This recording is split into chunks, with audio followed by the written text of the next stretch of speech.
Orang sering mengatakan pelepasan satwa adalah untuk mengumpulkan pahala. Benarkah demikian?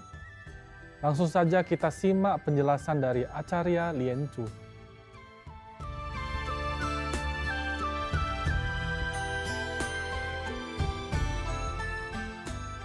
Iya, memang di dalam agama Buddha, dalam sutra agama Buddha banyak yang menyebutkan bahwa untuk menambah umur panjang, terhindar dari penyakit, kita harus melepaskan makhluk hidup atau memberikan kesempatan hidup kepada makhluk lain. Itu memang ada tercantum di dalam sutra agama Buddha.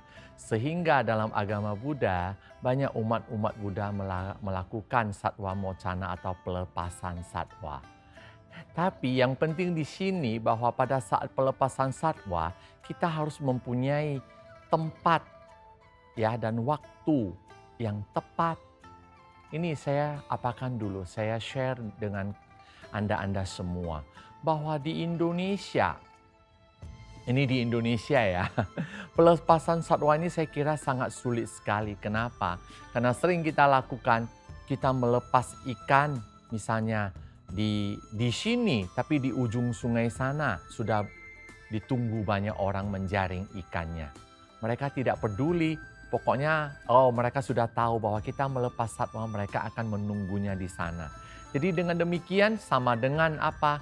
Bukan melepas satwa dong, membunuh satwa. Ya enggak? Ya jadi saya kira harus ada tempat yang tepat dan waktu yang tepat.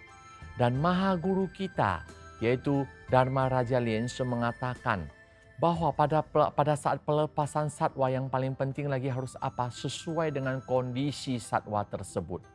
Istilahnya ikan laut ya harus dilepas di laut. Ikan sungai ya dilepas di sungai.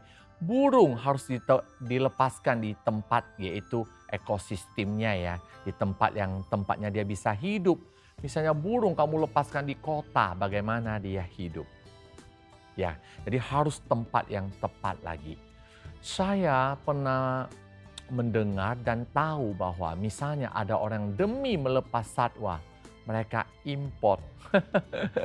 Ini kejadiannya ada di negara tetangga kita, Malaysia.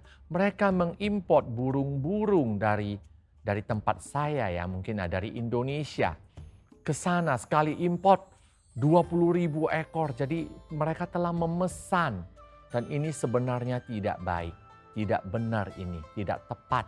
Karena Anda memesan berarti Anda telah istilahnya memberikan kesempatan kepada yang menjual itu untuk pergi menangkap burung sesuai yang dengan Anda pesan. Itu sudah hilang, bertentangan dengan makna dari pelepasan satwa. Mereka memesan sampai 20.000, 30.000 ekor burung. Dan yang ada dalam benak saya, burung di Indonesia itu apakah memang bisa hidup di Malaysia? Itu loh, karena ekosistemnya itu berbeda. Ya, jadi sebenarnya melepas satwa adalah hal yang baik, tapi yang banyak dilakukan terakhirnya bertentangan dengan maknanya. Istilah bukan melepas lagi, terakhirnya mereka jadi mati semua di dalam lingkungan yang mereka tidak kenal. Jadi pada saat pelepasan satwa yang penting adalah tempat, waktu, situasi itu harus tepat.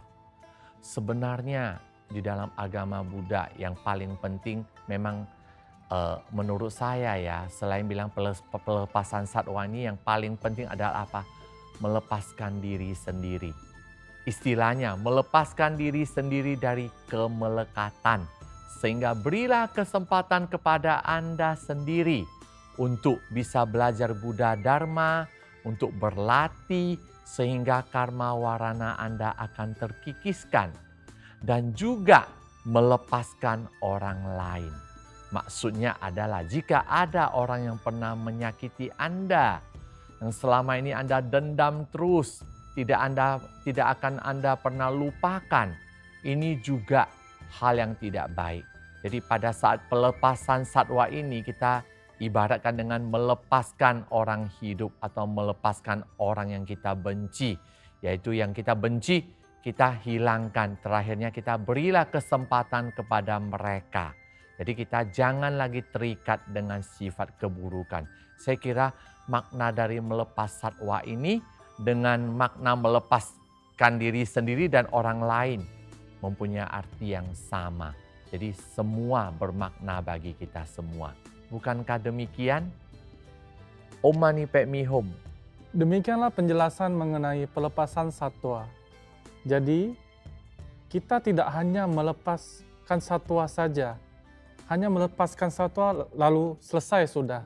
Tetapi kita juga melepaskan diri kita, melepaskan hati kita, ikhlaskan hati kita.